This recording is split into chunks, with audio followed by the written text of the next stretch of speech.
नमो भगवते वासुदेवाय। ओम नमो भगवते वासुदेवाय।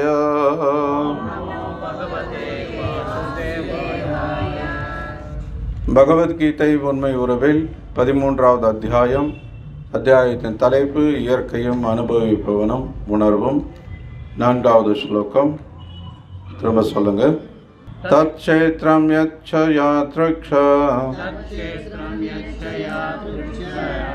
யத் விகாரி யதஸ்யத் சச்சயோ யத் பிரபாவஸ்ச தத் சமாசேன மே ஸ்ருணு. மொழிபெயர்ப்பும் பொருளுரையும் வழங்கியவர் அகில உலக கிருஷ்ண பக்தி இயக்கத்தின் ஸ்தாபக ஆச்சாரியர் தெய்வ திரு பக்தி வேதாந்த சுவாமி ஸ்ரீல பிரபுபாதர். மொழிபெயர்ப்பு. செயல்களின் களம் எவ்வாறு அமைக்கப்பட்டுள்ளது, அதன் மாற்றங்கள் யாவை, அது எப்போது உண்டாக்கப்படுகிறது, செயல்களின் களத்தை அறிபவன் யார், அவனது செல்வாக்குகள் யாவை என்பதை பற்றிய எனது சுருக்கமான உரையை இனி கேட்பாயாக. பொருளுரை.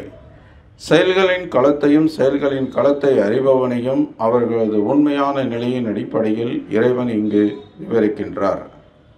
இவ்வுடல் எவ்வாறு உருவாக்கப்பட்டது, எந்த பொருட்களால் உண்டாக்கப்பட்டது, யாருடைய கட்டுப்பாட்டின் கீழ் செயல்படுகின்றது, உடலில் மாற்றங்கள் நிகழ்வது எங்கனம், அம்மாற்றங்கள் எங்கிருந்து வருகின்றன, அதற்கான காரணங்கள் யாவை, ஜீவாத்மாவின் இறுதி இலக்கு என்ன, ஜீவாத்மாவின் உண்மையான ரூபம் என்ன ஆகியவற்றை ஒருவன் அறிய வேண்டும். மேலும் தனிப்பட்ட ஜீவாத்மாவிற்கும் பரமாத்மாவிற்கும் இடையிலான வேறுபாடு, அவர்களது வெவ்வேறு செல்வாக்குகள், சக்திகள், இதுபோன்ற பலவற்றையும் அவன் அறிந்து கொள்ள வேண்டும். பரமபுருஷ பகவானால் கொடுக்கப்பட்டுள்ள விளக்கத்தின் அடிப்படையில் ஒருவன் நேரடியாக இந்த பகவத்கீதையை புரிந்து கொள்ள வேண்டும். அப்போது அனைத்தும் அவனுக்கு விளக்கப்படும். இருப்பினும் எல்லாருடைய உடலிலும் வீற்றிருக்கும் பரமபுருஷ பகவானை தனிப்பட்ட ஜீவாத்மாவுடன் சமமாக கருதிவிடக்கூடாது என்பதில் கவனமாக இருக்க வேண்டும். அது சக்தியுடைய நபரையும் சக்தியற்ற நபரையும் சமப்படுத்துவதை போன்றது. நமோ ஓம் விஷ்ணுபாதாய கிருஷ்ண பிரேஷ்டாய புத்தலே ஸ்ரீமதே பக்தி விகாச சுவாமி நாமினே. नमो ओम विष्णुपादाय कृष्ण प्रेष्ठाय पुत्रे श्रीमते भक्ति वेदांत स्वामी नामिने. नमस्ते सारस्वती देवी गौरवाणी प्रचारिणे निर्विशेष शून्यवादी पाश्चात्य देशतारिणे. जय श्री कृष्ण चैतन्य प्रभु नित्यानंद श्री अद्वैत गदाधर श्रीवासादि गौर भक्तवृंद. हरे कृष्णा कृष्ण कृष्णा हरे हरे, हरे राम राम राम हरे हरे. ஹரே கிருஷ்ணா. முதல்ல எல்லாரையும் இந்த சத்சங்க நிகழ்ச்சிக்கு வரவேற்கிறோம். இங்கே வழக்கம் போல் பகவத்கீதையிலிருந்து இன்னொரு அருமையான ஒரு ஸ்லோகம், பகவான் கிருஷ்ணர் அர்ஜுனனுக்கு உபதேசிக்கக்கூடிய ஒரு ஸ்லோகம் கேட்டுட்ருக்கோம். இந்த அத்தியாயத்தின் தலைப்பை சொல்கிறது மாதிரி இயற்கை, அனுபவிப்பவர், உணர்வு, இவைகளை கிருஷ்ணர் விரிவாக விவரிச்சிட்ருக்கார். இந்த அத்தியாயத்தின் ஆரம்பத்தில் அர்ஜுனன் கேள்வியோடு தொடங்கிறது. கிருஷ்ணர் அதுக்கு பதில் சொல்ல தொடங்கி இப்போ பேசிகிட்ருக்கார். போன வாரம்னா அதுக்கு முந்தின வாரம் கடந்த நம்முடைய நிகழ்ச்சியில் 3வது ஸ்லோகத்திலிருந்து கிருஷ்ணர் க்ஷேத்ரஜ்யா அப்படின்னு 2 நபர்களை குறிப்பிடுறார் என்றதை கேட்டோம். ஒன்று ஜீவாத்மாவான நம்ம, இன்னொன்று பரமாத்மாவான பகவான். 2 க்ஷேத்ரஜ்யா. க்ஷேத்திரன்றது என்ன? உடல். க்ஷேத்ரா அப்படின்னா களம், களம்ன்றது இந்த உடலை குறிக்கிறது. க்ஷேத்ரஜ்யா அப்படின்னா உடலை அறிபவர். ஸோ ஜீவாத்மாவான நமக்கு நம்முடைய உடல் தெரியுது, பகவானுக்கு எல்லாருடைய உடலும் தெரியுது. என்ன உதாரணம் பிரபுபாதை கொடுத்தார்? இந்த ஸ்லோகம் பொருளுரையில் படித்தோமே, யாருக்காவது ஞாபகம் இருக்கா? ஒரு விவசாயிக்கு தன்னுடைய நிலம் பற்றின விவரம் தான் தெரிஞ்சிருக்கும். என்ன அளவு இருக்குது, என்ன விவசாயம் பண்ணியிருக்கோம், என்ன அறுவடை பண்ணியிருக்கோம், இந்த விவரங்கள் அவனுக்கு அதை பற்றி மட்டும்தான் தெரியும். ஆனால் ஒரு நாட்டை ஆளக்கூடிய ஒரு அரசனுக்கு அந்த நாட்டில் இருக்கக்கூடிய பிரஜைகளுடைய எல்லா சொத்துக்களுமே தெரியும். அது மாதிரி பகவான் க்ஷேத்ரஜ்யா, நம்ம க்ஷேத்ரஜ்யா என்றாலுமே கூட நமக்கு ஒரு லிமிட்டடாக எல்லைக்கு உட்பட்ட இந்த உடலை மட்டும்தான் அறிந்து கொள்ள முடியும். அதுவும் முழுவதுமாக நமக்கு தெரியுமான்னா தெரியாது இல்லையா? 3 வேளை சாப்பிட்றோம், உணவு உள்ளே போகுது வாய் வழியாக, ஆனால் அது எப்படி ஜீரணமாகுது, எப்படி அந்த உணவிலிருந்து சக்தி பிரிக்கப்படுது, எப்படி இந்த உடலோட எல்லா பாகங்களுக்கும் அது விநியோகிக்கப்படுது, இந்த விவரம் எல்லாம் நமக்கு தெரியுமா? மேபி 1-2 மருத்துவர்களுக்கு நம்மளை விட கொஞ்சம் விவரங்கள் அதிகம் தெரிஞ்சிருக்கலாம். ஆனாலும் முழுவதுமாக இது எப்படி செயல்படுதுன்ற விவரம் நமக்கு தெரியுமான்னா தெரியாது. ஆனால் பகவானுக்கு அதை விட எல்லாமே நல்லா தெரியும். இப்போ நம்ம புலன்கள், நம்ம உடல் அப்படின்னு நம்ம சொன்னால் கூட இது முழுவதுமாக நம்ம கட்டுப்பாட்டில் இருக்கான்னா கிடையாது. பல முறை நம்ம உடல் நம்ம கட்டுப்பாட்டில் இல்லைன்றதை நம்ம அனுபவப்படுறோம். திடீர்னு காலையில் எழுந்திரிச்சு பார்த்தா கழுத்து திருப்ப முடியல, கேட்டால் ஒரு பக்கமாக படுத்திருந்த பிரபு பிடிச்சிருச்சு. ஹரே கிருஷ்ணா, ஹரே கிருஷ்ணா. ஸோ இந்த மாதிரி இந்த க்ஷேத்ரஜ்யா உடலை அறிவதை பற்றி பகவானுக்கு க்ஷேத்ரஜ்யாவாக இருக்கக்கூடிய நம்மை விட முழுமையாக எல்லாமே தெரிஞ்சிருக்கு. ஸோ அப்போது ஸ்ரீல பிரபுபாதர் போன பொருளுரையில் சொல்லியிருந்தார், உண்மையிலேயே அறிவுன்றது என்ன? உடல், ஆத்மா, இந்த உடல் ஆத்மா ரெண்டத்தையும் கட்டுப்படுத்தக்கூடிய பகவான். இந்த 3த்தையும் தெரிஞ்சுக்கிறது தான். ஜடம்னா என்ன, ஆத்மான்றது என்ன, ஆன்மீகம்ன்றது என்ன, இது ரெண்டத்தையும் கட்டுப்படுத்தக்கூடிய பகவான் யார், இதை கற்றுக்கொள்கிறது தான் உண்மையான அறிவு அப்படின்னு சொல்லி சொன்னார். ஸோ இன்றைக்கி ஸ்லோகத்தில் இனி தொடர்ந்து அர்ஜுனுடைய கேள்விக்கு விவரிக்கவிருக்கக்கூடிய பதில்கள் என்னவாக இருக்கும் அப்படின்றத சொல்லியிருக்கிறார். இன்றைக்கி ஸ்லோகத்தில் சொல்கிறார், இந்த செயல்களின் களம் எவ்வாறு அமைக்கப்பட்டுள்ளது, இந்த உடல் எப்படி அமைக்கப்பட்டிருக்கு, அதன் மாற்றங்கள் எவை, எப்போது இந்த களம் உண்டாக்கப்படுகிறது, செயல்களின் களத்தை அறிபவர் யார், அவனது செல்வாக்குகள் யாவை என்பதை பற்றிய எனது சுருக்கமான உரையை இனி கேட்பாயாக. மே ஸ்ரீணு 7வது அத்தியாயத்தில் இந்த வார்த்தை மறுபடியும் ஒரு முறை நம்ம கேட்குறப்போ 7வது அத்தியாயத்தினுடைய முதல் ஸ்லோகத்துலேயும் தத் ஸ்ரீணு, என்னிடமிருந்து கேட்பாயாகன்னு சொல்லியிருந்தார். இப்போ மறுபடியும் அந்த வார்த்தை இங்கே பயன்படுத்தப்பட்டிருக்கு. ஸோ இப்போது இங்கே நம்ம என்ன தெரிஞ்சுக்கிறோம் அப்படின்னா, இந்த உடல் ஆத்மா ரெண்டும் வெவ்வேறானதுன்றது முதல்ல நமக்கு தெளிவாகுது இல்லையா? 2வது அத்தியாயத்திலேயே கிருஷ்ணர் அதை தெளிவுபடுத்துகிறார். இதில் யாருக்காவது குழப்பம் இருக்கா? உடல் வேறு ஆத்மா வேறு அப்படின்றது இன்னும் எனக்கு தெரியலைங்க அப்படின்னு யாராவது இருக்கீங்களா? எல்லாருமே நிறைய நம்ம கேட்டிருக்கோம் இல்லையா? ஏதாவது உதாரணம் சொல்ல முடியுமா? எப்படி வித்தியாசம், ஆத்மா வேறு உடல் வேறுன்றதை எப்படி நம்ம தெரிஞ்சுக்கலாம்?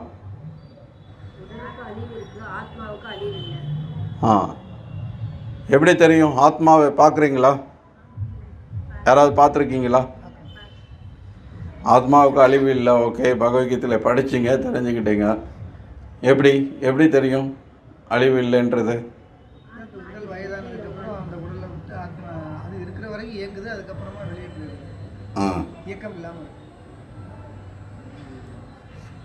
கேட்ட கேள்விக்கு கரெக்டாக பதில் சொல்லுங்கள். சிறு வயதிலிருந்து முதுமை வரைக்கும் தேகனோ அஸ்மினதா தேகே கௌமாரம் இவ்வனம் ஜரா. இப்போவே நம்ம அனுபவப்பட்டு இருக்கோம் இந்த வாழ்க்கையிலே. நம்ம மாற்றம் அடையாமல் தான் இருக்கோம். சின்ன வயசில் நம்ம பண்ண பல விஷயங்கள் நமக்கு ஞாபகம் இருக்குது இல்லையா? நம்ம எப்படி பள்ளிக்கூடம் போனோம், எப்படி சைக்கிள் ஓட்டினோம், எப்படி நம்ம சிறு வயதில் விளையாண்டோம், நிறைய சம்பவங்கள் நமக்கு ஞாபகம் இருக்குது. அப்போ இருந்த உடல் வேறு, இப்போ இருக்கிற உடல் வேறு. இப்போ உடல் மாறி இருக்குது. ஆனால் எனக்குள்ள மாற்றம் இல்லை. எனக்குள்ள அதாவது ஆத்மாவாக இருக்கிற நான் மாற்றம் அடையாமல் அப்படியே தான் இருக்கேன். ஸோ இந்த வாழ்க்கையிலே நம்ம அனுபவப்பட்டுட்டு தான் இருக்கோம். இதுக்கு ஒரு உடலை விட்டுட்டு இன்னொரு உடலுக்கு போனதுக்கப்புறம் தான் நம்ம அதை தெரிஞ்சுக்க முடியுன்றது அவசியம் இல்லை. ஸோ ஆத்மா இருக்குது அப்படின்றத உணர்வு இருக்கிறத அடிப்படையாக கொண்டு நம்ம தெரிஞ்சுக்கலாம். ஸோ எங்கெல்லாம் உணர்வு இருக்கோ அங்கே எல்லாம் ஆத்மா இருக்குது. ஸோ ஆத்மா எப்போ ஒரு உடலில் இல்லாமல் போயிடுதோ, உடலை விட்டு வெளியேறிடுதோ, அங்கே உணர்வு இல்லை. ஸோ இறந்து போனவங்ககிட்ட போயிட்டு நீங்கள் எவ்வளோ வேணால் கை கொடுக்கலாம், என்ன வேணால் பண்ணலாம், கேள்வி கேட்குறதுக்கு ஆள் கிடையாது. ஆனால் உயிரோடு இருக்கும்போது உணர்ச்சிகள் இருக்குது, உணர்வுகள் இருக்குது. இப்போ இதன் அடிப்படையில் ஆத்மா இந்த உடலிலிருந்து வெளியேறின உடனே நம்ம வேறொரு உடலை ஏற்றுக்கொள்கிறோம். அது என்ன மாதிரியான உடல் கிருஷ்ணர் இனி வரக்கூடிய ஸ்லோகங்களில் விவரிக்க போகிறார். எப்படி அந்த உடல் உருவாக்கப்படுது, எந்த சமயத்தில் நமக்கு வேறு உடல் கிடைக்க போகிறது. இப்போ இந்த உடலில் இருக்கிற வரைக்கும் இந்த உடலில் மாற்றம் மாறிக்கிட்டே இருக்குது. அதை நம்ம வளர்ச்சின்னு சொல்லலாம், அல்லது வேறு எப்படி வேணால் நீங்கள் சொல்லிக்கலாம்.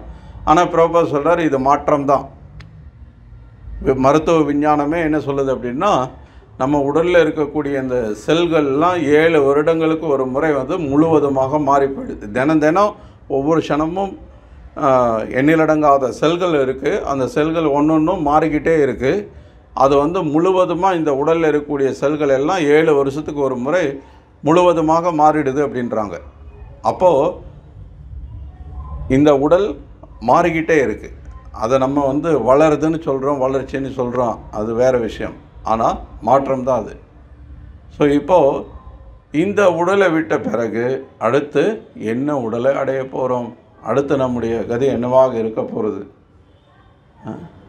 இப்போ அடுத்த உடல் இன்றைக்கி பல பேர் சொல்கிறாங்க, குறிப்பாக இன்றைக்கி மருத்துவ விஞ்ஞானத்தில் நம்பிக்கை இருக்கக்கூடிய மக்கள் பெரிதளவில் இருக்காங்க உலகம் முழுக்கவே. குறிப்பாக இளைய தலைமுறை மாணவர்கள் நிறைய பேர் விஞ்ஞானத்தை நம்புகிற அளவுக்கு இறை நம்பிக்கை இல்லாமல் இருக்காங்க. ஏன்னா இது விஞ்ஞானபூர்வமாக இல்லை, நீங்கள் சொல்கிறது கண்மூடித்தனமான நம்பிக்கையாக இருக்குது அப்படின்னு சொல்லி இப்போ காரணம் சொல்கிறாங்க. சரி, இப்போது இந்த விஞ்ஞானபூர்வமான நம்பிக்கை கொண்டிருக்கக்கூடியவங்களுக்கு கேள்வி எழலாம், என்ன நிரூபணம், நீங்கள் சொல்கிற மாதிரி அடுத்த பிறவி இருக்குன்றதுக்கு என்ன நிரூபணம்? இப்போவே நம்ம மாறிக்கிட்டு தான் இருக்கோம். முதல்ல நம்ம சொன்ன மாதிரி இப்போவே நம்ம உடல் மாறிக்கிட்டு தான் இருக்க போகுது, மாறிக்கிட்டு தான் இருக்குது. இப்போது இந்த உடலை விட்ட பிறகு நம்ம இன்னொரு உடலுக்கு மாற போகிறோம்.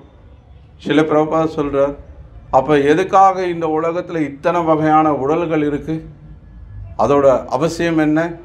இப்போ நம்ம உடல் மாற போகிறது இல்லை அப்படின்னா இத்தனை வகைகள் இருக்க வேண்டிய அவசியமே கிடையாது.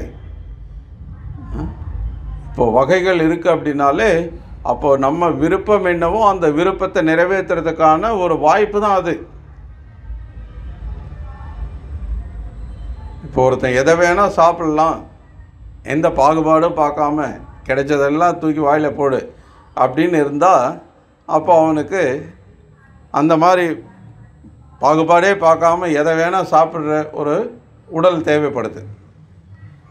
மனித உடல் அப்படின்னா பகவான் பகவத்கீதையில் பத்திரம் புஷ்பம் பலம் தோயம் யோமே பக்தியா பிரயச்சதி அப்படின்னு மறைமுகமாக இதுதான் மனிதனுக்கான உணவுன்றதை சொல்கிறார். ஏன்னா மனிதன்கிட்ட தான் இந்த உபதேசங்களை கொடுக்குறார்.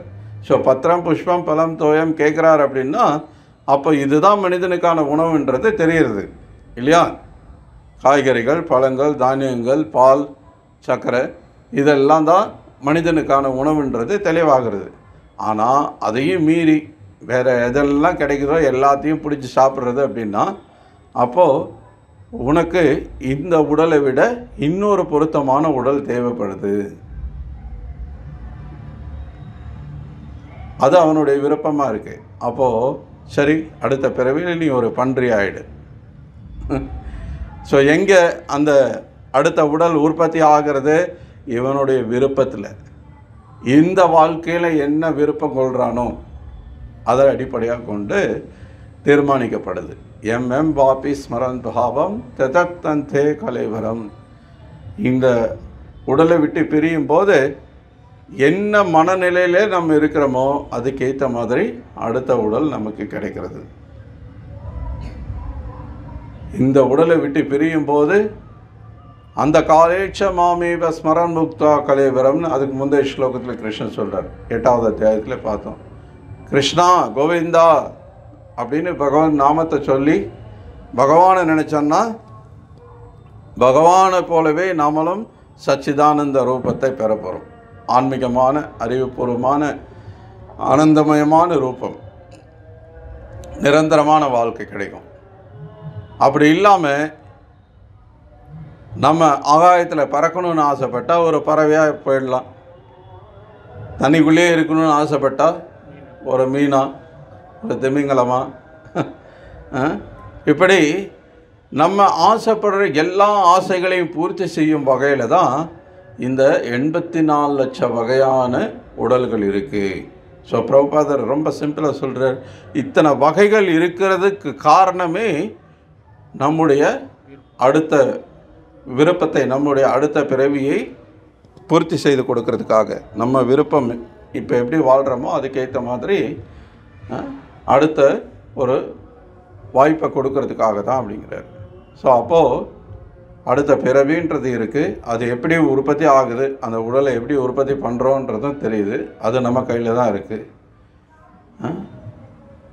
அப்போது முதல்ல நம்ம கேட்டோம், எல்லாம் பகவானால் கட்டுப்படுத்தப்படுது அப்படின்னு.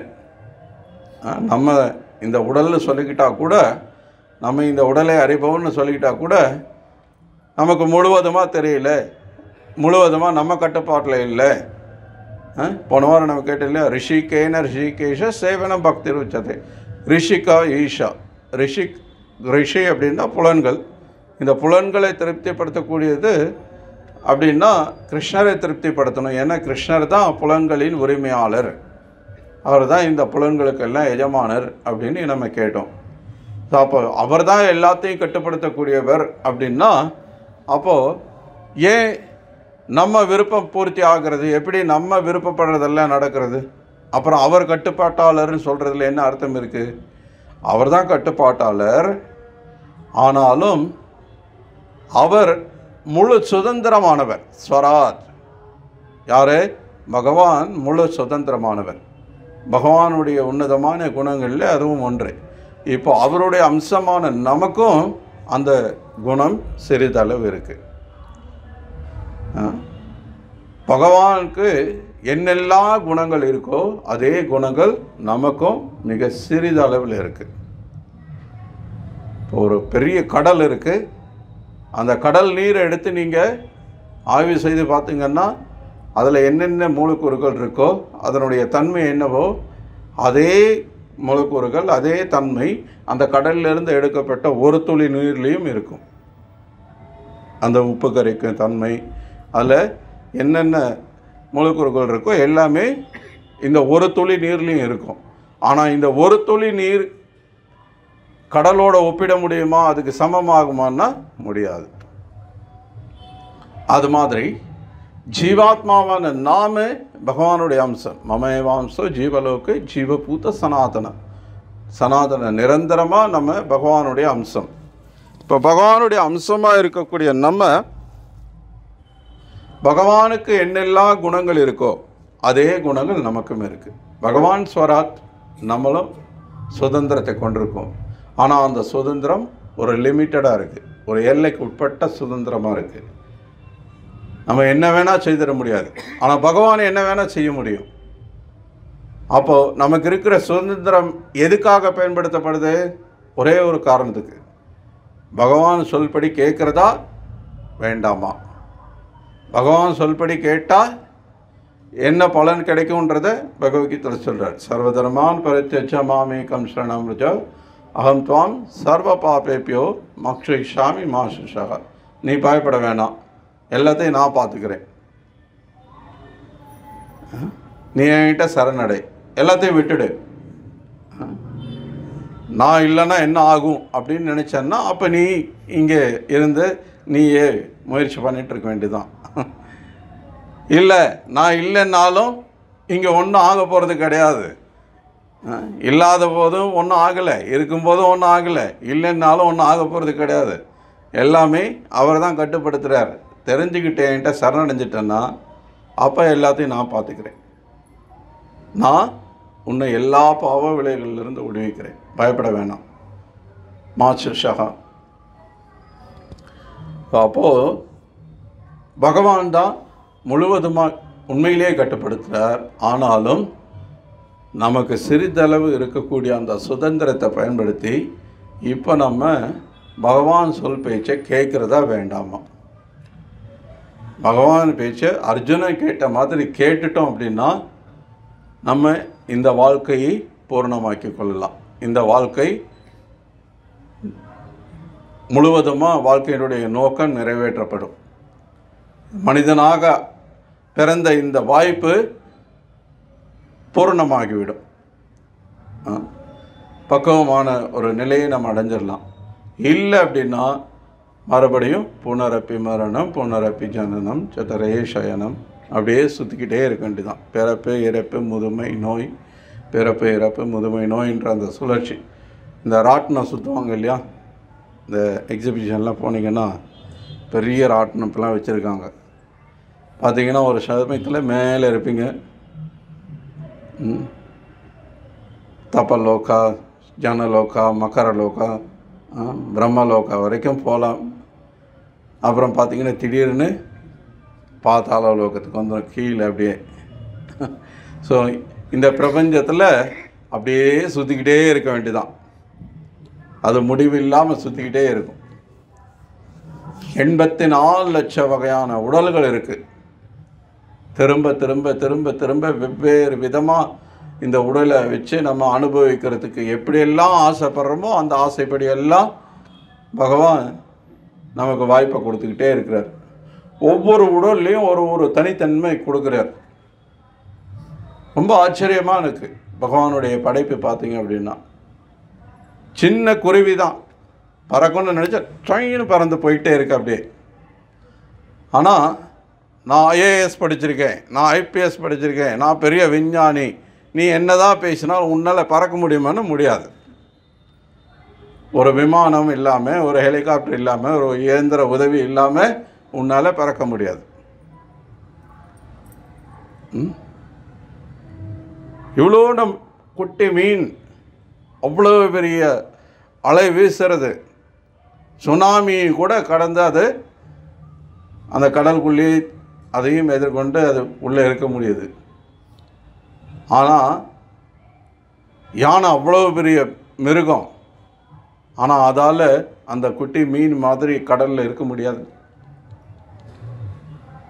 அது நம்மளால் வாழ முடியுமான்னா முடியாது.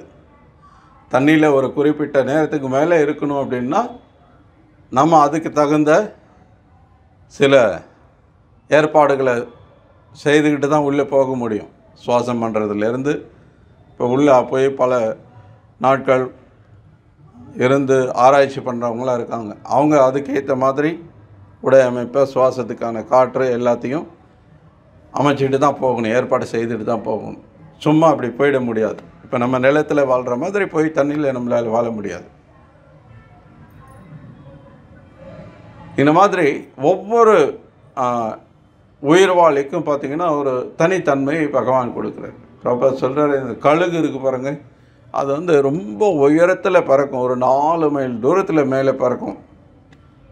அவ்வளோ உயரத்தில் பறந்தால் கூட அதோட கண் பாருங்கள், இவ்வளோ சின்ன கண்.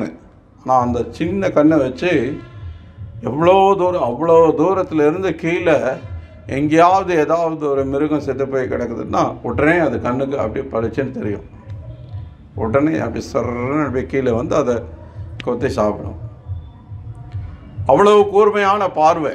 நமக்கு அதை விட கண்கள் பல மடங்கு பெருசாக இருக்குது.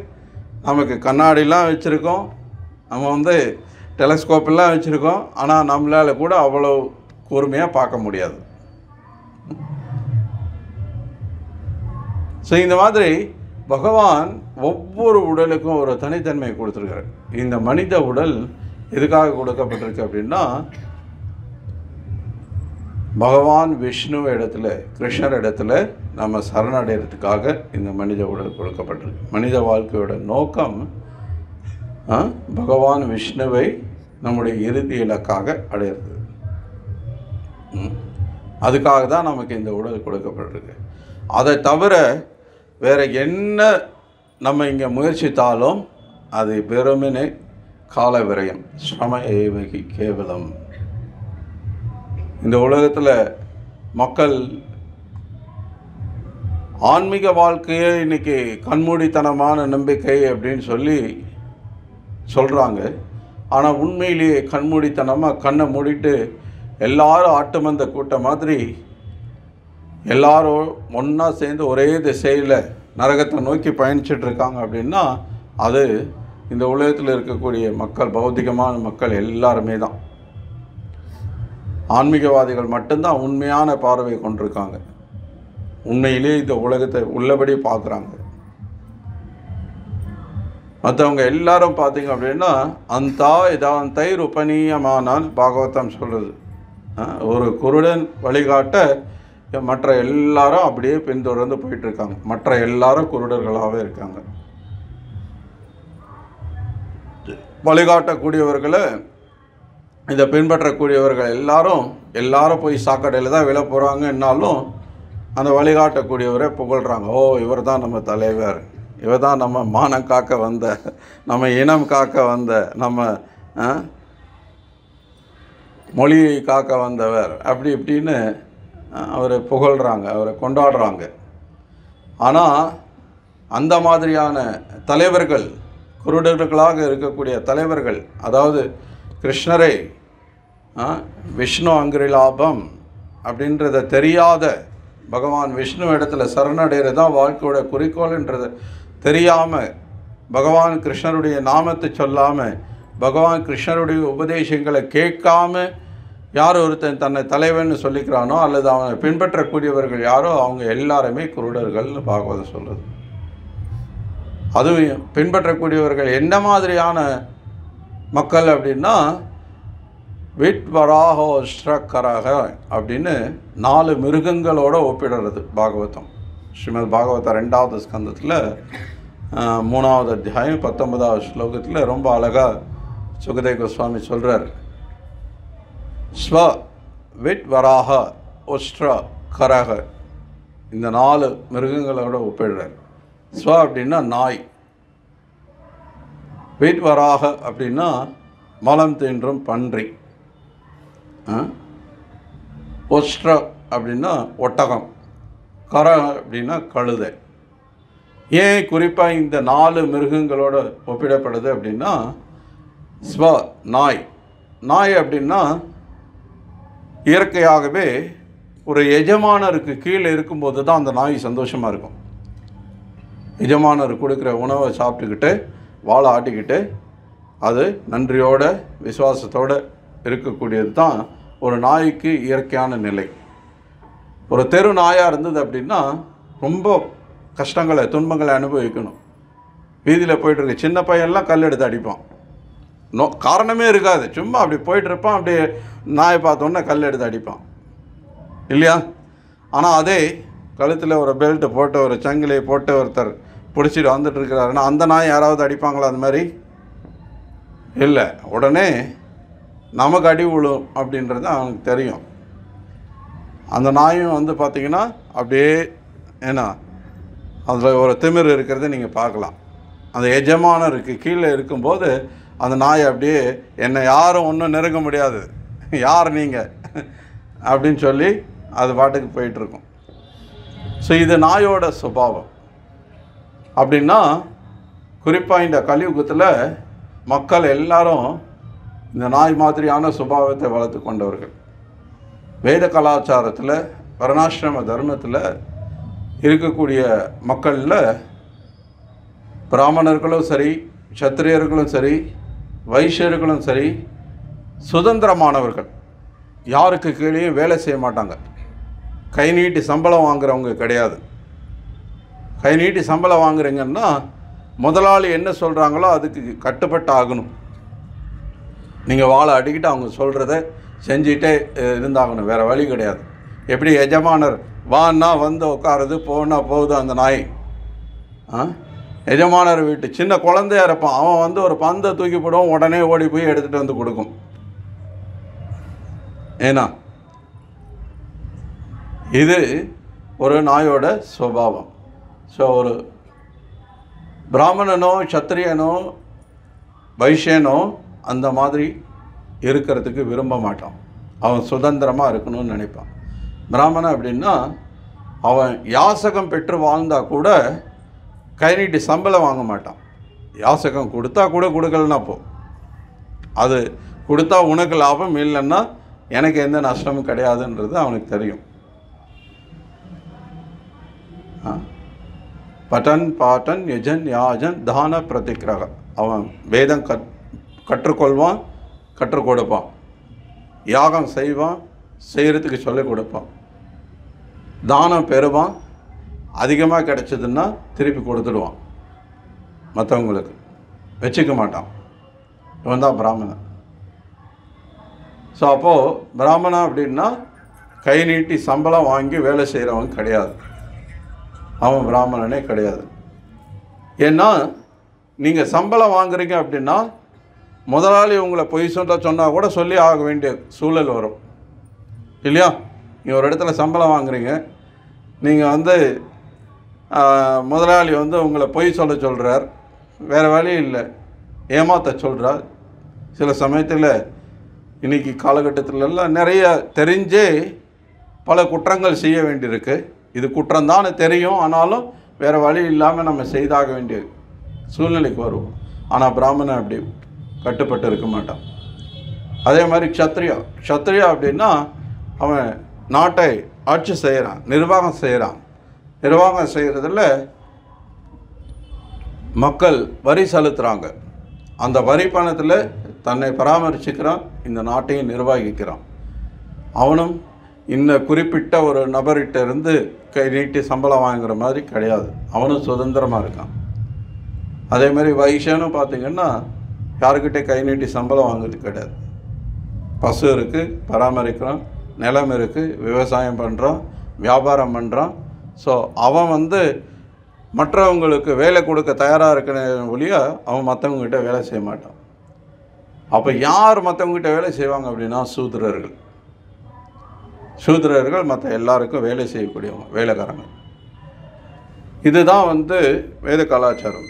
இப்போ இன்றைக்கி கலியுகத்தில் பார்த்திங்க அப்படின்னா இந்த கல்வி முறை எப்படி உருவாக்கிடுச்சு அப்படின்னா இந்த வர்ணாசிரம கொள்கை இல்லாததுனால, வர்ணாசிரம முறை சுத்தமாக அழிச்சிட்டதுனால இப்போ என்ன ஆகிறது, எல்லாரும் சமம். எல்லாரும் சமம். எப்படி? எல்லாரும் சூத்திரனார். கலவு சூத்திர சம்பவா. அந்த விதத்தில் தான் நீங்கள் சமமாக இருக்க முடியும். எல்லாரும் நாய் மாதிரி வாழை ஆட்டிக்கிட்டு, ஐயா நான் பிஏ எம்பிஏ படிச்சிருக்கேன், நான் பிஹெச்டி படிச்சிருக்கேன், நான் ஐஏஎஸ் படிச்சிருக்கேன், எனக்கு வேலை கொடுங்க. ஒன்று அரசாங்கத்து முன்னாடி போய் வாழை ஆட்டிக்கிட்டு நிற்கணும், இல்லைன்னா யாராவது ஒரு முதலாளி முன்னாடி போய் வாழை ஆட்டிக்கிட்டு நிற்கணும் இல்லையா? இதுதானே யதார்த்த நிலை. இன்றைக்கி எல்லோரும் படிச்சுட்டு ஒரு கம்பெனியில் போய் வாழை ஆட்டிக்கிட்டு சர்டிஃபிகேட் வச்சுட்டு, ஐயா இது பாருங்கள், இதுதான் நான் படிச்சிருக்கிறது, தயவு செஞ்சு எனக்கு வேலை கொடுங்க. ஸோ அப்போது இன்றைக்கி இருக்கக்கூடிய மக்களுக்கு எஜமானர் இல்லாமல் வாழ தெரியல. அவங்களுக்கு சொல்லிக் கொடுக்கப்படலை. சுதந்திரமாக வாழ்கிறது எப்படின்றத சொல்லிக் கொடுக்கப்படலை. ஊரில் பார்த்திங்கன்னா 30 ஏக்கர் 40 ஏக்கர் நிலம் இருக்கும். அழகாக விவசாயம் பண்ணான்னா அழகாக வந்து அங்கே அவன் 10 பேருக்கு வேலை கொடுக்கலாம். ஆனால் அதை விட்டுட்டு சிட்டியில் வந்துட்டு அவன் என்ன பண்ணுவான், கம்பெனியாக தேடி போயிட்டுருப்பான். வேலை கொடுங்க, வேலை கொடுங்க, வேலை கொடுங்க. கிடைச்ச வேலைக்கும் இன்றைக்கி நிரந்தரம் கிடையாது. நிறைய தடவை. குறிப்பாக ஐடி ஃபீல்டில் இருக்கவங்களாம் நிறைய முறை பார்த்திங்க அப்படின்னா திடீர்னு கொத்தாக ஒரு 1000 பேர் 5000 பேர் 10,000 பேருன்னு வேலை இழந்துருவாங்க பெரிய பெரிய நிறுவனங்களில். ஸோ இப்போது இந்த மாதிரியான ஒரு மனநிலையை வளர்க்குறதுனால அந்த நாயோட பாகவதம் ஒப்பிடுறது முதல்ல. ரெண்டாவது வராக. வராக அப்படின்னா பன்றி. பன்றியில் 2 விதமான பன்றி இருக்குது. ஒன்று காட்டுப்பன்றி, அதுக்கு பெரிய கொம்புலாம் இருக்கும் முன்னாடி, ரொம்ப ஆபத்தானது. ஆனால் இப்போ பொதுவாக நம்ம ஊரில் எல்லாம் பார்க்குறோம் இல்லையா, கிராமங்களில் இந்த மாதிரி நகரங்கள்லாம், அது வீட்டு வராகா. வீட்டு வராகா அப்படின்னா மலம் சாப்பிடக்கூடியது, சாக்கடையில் இருக்கும், எங்கே வேணால் அது இருக்கும். ஸோ அது பாரபட்சம் பார்க்காம நீங்கள் நல்லா நெய்யெல்லாம் விட்டு முந்திரி பருப்பு எல்லாம் போட்டு, ஏன்னா நீங்கள் குங்குமப்பூ எல்லாம் போட்டு நல்லா கமன்னு ஹல்வா பண்ணி நீங்கள் கொண்டு போய் கொடுத்தீங்கன்னா அது சாப்பிடாது. ஆனால் அதே காலையில் யாராவது சுட சுட அப்படியே விட்டுட்டு போனாங்க அப்படின்னா அது அப்படியே ருசித்து சாப்பிடும். ஓ, இதுதான் வில்வராக. ஸோ அந்த மாதிரி இன்றைக்கி பெரும்பாலான மக்கள் பார்த்திங்கன்னா சாப்பிட்ற விஷயங்களில் இன்றைக்கி பன்றியோட மனப்பான்மை தான் வளர்த்துட்ருக்காங்க. குறிப்பாக இந்தியாவில் இன்றைக்கி ரொம்ப மோசமாகிட்டுருக்கு. எங்கே பார்த்தாலும் இந்த பிரியாணி கடை, எங்கே பார்த்தாலும் சிக்கன் கடை, எங்கே பார்த்தாலும் பசு மாமிசம் சாப்பிட்றது இன்றைக்கி அதிகமாகிடுச்சு. எல்லாத்தையும் சாப்பிட்றாங்க. அதுவும் இந்த இன்டர்நெட் எல்லாம் வந்ததுக்கப்புறம் இப்போ சைனீஸ் கிச்சன், அந்த கிச்சன், இந்த கிச்சன், எல்லா வகையான உலகம் முழுக்க இருக்கக்கூடிய எல்லா வகையான உணவையும் சாப்பிட்றாங்க. அதில் பெரும்பாலும் அசைவமாக தான் இருக்குது. இவந்தோ நம்ம இந்தியாவில் பல ஆயிரக்கணக்கான அற்புதமான பாரம்பரியமான சைவ உணவுகள், சாத்விகமான உணவுகள் இருந்தாலும் கூட அதை எல்லாத்தையும் விட்டுட்டு கண்டதை சாப்பிட்றதுக்கு தான் மக்கள் விருப்பப்படுறாங்க. ஸோ அப்போது நாய் நமக்கு தெரிஞ்சது, பன்றியும் இப்போ அப்படி தான் இருக்காங்க. அடுத்து ஒஸ்ட்ரா. ஒஸ்ட்ரா அப்படின்னா ஒட்டகம். ஏன் ஒட்டகம் சொல்லப்படுது அப்படின்னா, ஒட்டகம் பெரும்பாலும் பாலைவனத்தில் வசிக்கக்கூடிய மிருகங்கள். பாலைவனத்தில் என்ன இருக்கும்? கள்ளி தான் இருக்கும். கள்ளி செடிகள், முச்செடிகள் தான் இருக்கும். அதுதான் வளரும். அங்கே நல்ல பசுமையான இலை தலையெல்லாம் கிடைக்காது. அப்போது பசிக்கும்போது இந்த ஒட்டகம் என்ன பண்ணும்? அந்த முள் செடியை சாப்பிடும். முள் செடியை சாப்பிடும்போது என்ன ஆகும்? அந்த முள் அதோட நாக்கில் குத்தி அந்த நாக்கில் இருந்த அதோட சொந்த ரத்தமே வரும். அந்த ரத்தத்தையே சுவைச்சிட்டு, ஓ இந்த முள் செடி ரொம்ப சுவையாக இருக்குது அப்படின்னு சொல்லி அதை சாப்பிடும். ஸோ அந்த மாதிரி இன்றைக்கி மக்கள் இந்த புலன்களை திருப்திப்படுத்துகிற நோக்கத்தோடு என்ன பண்ணுறாங்க? பகல் முழுக்க உழைக்கிறாங்க, ரத்தம் சிந்தி உழைக்கிறாங்க, கஷ்டப்பட்டு உழைக்கிறாங்க. அதுவும் இன்றைக்கி குடும்ப வாழ்க்கைன்னு வந்துட்டால் போதும். திருமணமாகிற வரைக்கும் ஒரு ஆண் அப்படியே ஜாலியாக சுற்றிக்கிட்டு நண்பர்கள் கூட அப்படி இப்படி இருக்கலாம். ஆனால் திருமணம் ஆயிடுச்சு அப்படின்னா இது வாங்கணும், அதை வாங்கணும், வீடு கட்டணும், என்ன அதை பண்ணணும், அந்த நிகழ்ச்சிக்கு போகணும், இது மாதிரி பலவிதமான செலவுகள், பலவிதமான பொறுப்புகள் வந்துடுது. அப்போது அதுக்காக அவன் ரொம்ப கடுமையாக உழைக்க வேண்டியிருக்கு. உழைக்கும் போது ரத்தம் சிந்துறான். இரவில் புலன் என்பதுக்காக பாலுறவு மூலமாக மறுபடியும் ரத்தம் சிந்துறான். ஒரு சொட்டு விந்து நீங்கள் வெளியேற்றுறீங்க உடலில் இருந்து அப்படின்னா அதுக்கு தோராயமாக ஒரு 60 சொட்டு ரத்தம் சேர்த்தா தான் ஒரு சொட்டு விந்து உருவாக்க முடியும். அப்போ இன்றைக்கி பெரும்பாலான மக்கள் நேரங்காலம் பார்க்காம எவ்வளவு முடியுமோ அவ்வளவு புலன் இன்பத்தில் ஈடுபடணும்னு நினைக்கிறாங்க. மிருகத்தை விட மோசமான நிலை. அப்போது என்ன பண்ணுறாங்க? தன்னுடைய சொந்த ரத்தத்தை வேலை செஞ்சு ஒரு பக்கம் இழந்துட்டுருக்காங்க, இன்னொரு பக்கம் இன்பன்ற பேரில் இழந்துட்டுருக்காங்க. அப்போ எப்படி அந்த ஒட்டகம் தன்னுடைய ரத்தத்தையே சுவையானதுன்னு நினச்சிட்டு முட்டாள்தனமாக சாப்பிட்டுட்டு இருக்கோ அது மாதிரி தான் இன்றைக்கி மக்கள் இங்கே வாழ்ந்துட்டுருக்காங்க. எவ்வளோ பொருத்தமாக பாகவதத்தில் சொல்லப்பட்டிருக்கு பாருங்கள். கடைசியாக கழுதை, கரா அப்படின்னா கழுதை ரொம்ப முட்டாள்தனமான ஒரு மிருகம்னு சொல்லப்படுது. யாராவது முட்டாள்தனமாக இருக்காங்கன்னா ஏன்னா கழுதை மாதிரி இருக்க அப்படி திட்டுவாங்க இல்லையா? ஏன் அது முட்டாள்தனமானதாக சொல்லப்படுது? கழுதை என்ன பண்ணும் பொதுவாக? ஏன்னா போதை சுமக்கிறதுக்கு கழுதையை பயன்படுத்துவாங்க இல்லையா? பாறை சுமக்கிறதுக்கு. இப்போ நம்ம ஊர் பக்கம்லாம் எனக்கு தெரிஞ்சு இந்த செலவு தொழில் பண்ணுறவங்க துணி துவைக்கிறதுக்கு தான் பயன்படுத்துகிறாங்க. ஆனால் நீங்கள் வட இந்தியாவில் போனீங்கன்னா எல்லாமே எது வேணால் நீங்கள் செங்கல், மணல், இந்த மாதிரி எல்லாம் என்னெல்லாம் லோடு ஏற்ற முடியுமோ அதில் அதை முதல்ல கட்டி ஏற்றிட்டு போவாங்க. நீங்கள் மதுராலெலாம் பார்த்தீங்க அப்படின்னா, நான் முதல்லலாம் இப்போல்லாம் குறைஞ்சிருச்சு. அந்த செங்கல்லாம் 2 பக்கமும் ஒரு பை மாதிரி கட்டி அதில் அடுக்கி அதை தூக்கிட்டு வைப்பாங்க. மலைப்பகுதிகளெலாம் என்ன லக்கேஜுன்னாலும் அதை வச்சு தான் தூக்கிட்டு போவாங்க. ஸோ அந்த மாதிரி பாறை சுமக்கிறதுக்காக பயன்படுத்தப்படுது. அது கழுதை என்ன நினைக்குது? நான் பாறை சுமக்கலைன்னா என் எஜமானர் எனக்கு புல் கொடுக்க மாட்டார். அதுக்கு தேவையான இவ்வளோ புல் சாப்பிட்றதுக்கு ஊர் முழுக்க எங்கே பார்த்தாலும் புல் இருக்குது, எங்கே வேணால் அது மேய்ஞ்சிட்டு போகலாம். ஆனால் அது என்ன நினைக்குது? என் எஜமானர் வேலை செஞ்சால் தான் புல் கொடுப்பார், அவர் புல் கொடுத்தா தான் நான் வாழ முடியும் அப்படின்னு நினைக்கிறது. அவசியமே இல்லாமல் பாரத்தை சுமந்துட்டுருக்கு. சுமக்க வேண்டிய கட்டாயம் அதுக்கு கிடையவே கிடையாது. ஒரு கழுதை மேயிற அளவுக்கு புல் இல்லையா என்ன ஊர் முழுக்க? எவ்வளோ இருக்குது. ஆனால் அது செய்யாது. அதுவும் ஒரு எஜமானனுக்கு கீழே இருந்து நான் வேலை செஞ்சால் தான், நான் பாறை சுமந்தால் தான் எனக்கு புல் கிடைக்கும்னு நினச்சி அது இருந்துகிட்ருக்கும். ஸோ அந்த மாதிரி இன்றைக்கி மனிதனும் கழுதை மாதிரி உழைக்கிறான், இரவு பகலாக உழைக்கிறான். அதுக்கு அவசியம் இருக்கா அப்படின்னா கிடையாது.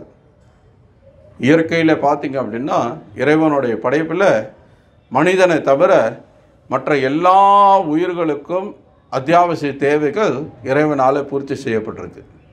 மனிதனுக்கு பண்ணலைன்ற அர்த்தம் கிடையாது, மனிதனுக்கும் சேர்த்து தான். ஆனால் மனிதனை தவிர மற்ற எல்லா உயிர்களும் அதை புரிஞ்சு வச்சுருக்கு. மனிதன் மட்டும் அதை தெரியாமல் முட்டாள்தனமாக இந்த கழுதை மாதிரி நான் உழைச்சாதான் எனக்கு சாப்பாடு, நான் உழைச்சாதான் என்னால் வாழ முடியும், நான் உழைச்சாதான் என் குடும்பம் வாழ்வாங்க அப்படின்னு நினைக்கிறான். ஆனால் அதே சமயத்தில் கொஞ்சம் கண்ணை திறந்து பார்த்தா நம்ம சுற்றி இருக்கிற எத்தனையோ 1000 பேர் உழைச்சிட்டே இருக்கான், வாழ்க்கை முழுக்க உழைச்சிட்டே இருக்கான். அவன் ஒரு முன்னேற்றமும் அடைஞ்சது நம்ம பார்த்தது கிடையாது. என்றைக்கோ எங்கேயோ ஒருத்தன் முன்னேற்றம் அடைச்சதை பார்த்துட்டு அவனை மாதிரி நம்மளும் வந்துடலான்னு கனவை கண்டுட்டு உழைச்சிட்டே இருப்பான்.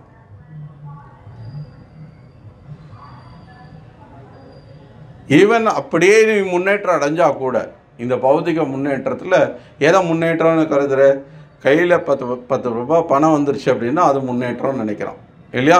ஒரு கார் வாங்கிட்டா, ஒரு வீடு கட்டிட்டா, ஒரு நல்ல வேலை கிடைச்சிருச்சுன்னா, நல்ல வேலைன்னா நல்ல சம்பளம் கிடைக்கிற வேலையாக கிடைச்சிருச்சுன்னா அதுதான் முன்னேற்றம்னு நினைக்கிறான். ஆனால் அதுவா முன்னேற்றம்?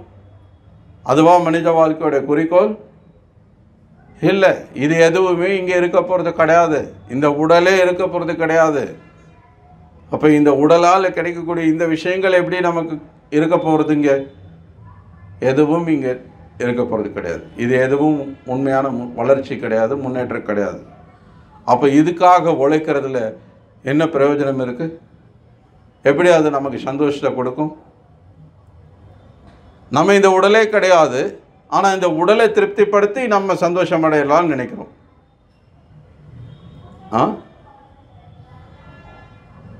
அது முடியவே முடியாது. நம்ம இல்லாத ஒன்றுக்கு சேவை பண்ணி நம்ம சந்தோஷம் அடையலாம்னு நினைக்கிறோம். ஆனால் நமக்கு சேவை பண்ணிக்க மறந்துடுறோம், நம்மளை உதாசீனப்படுத்துகிறோம். நம்ம ஒரு ஜீவனாக இருக்கோன்றதே நமக்கு தெரியல. நம்ம யாருன்றதே தெரியாமல் இருக்கும்.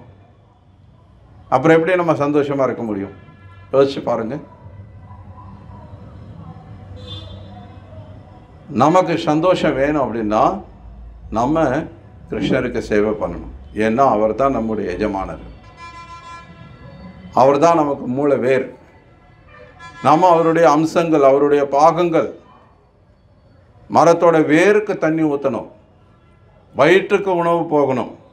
வயிற்றுக்கு உணவு போச்சு அப்படின்னா உடலில் இருக்கக்கூடிய கை கால் எல்லா உறுப்புகளும் போஷாக்கு கிடைக்கும், எல்லா உறுப்புகளும் சக்தி கிடைக்கும், ஆரோக்கியமாக இருக்க முடியும். மரத்தோட வேருக்கு தண்ணி ஊற்றணும்னா மரத்தில் இருக்கக்கூடிய இலை கிளை காய்கள் பழங்கள் எல்லா பகுதிக்கும் தேவையான சக்தி கிடைக்கும். அப்படி உண்மையிலேயே நம்ம சந்தோஷமாக இருக்கணும்னு நினச்சோன்னா முதல்ல நம்ம கிருஷ்ணருடைய அம்சம் என்பதை புரிஞ்சுக்கணும். கிருஷ்ணருடைய அம்சமாக நம்ம கிருஷ்ணருக்கு சேவை பண்ணினா மட்டும்தான் நம்ம சந்தோஷத்தை அடைய முடியும் அப்படின்றத நம்ம புரிஞ்சுக்கணும். அதுதான் உண்மையான அறிவு. அந்த பாடத்தை கிருஷ்ணர் நமக்கு பகவத்கீதையில் கொடுக்குறார்.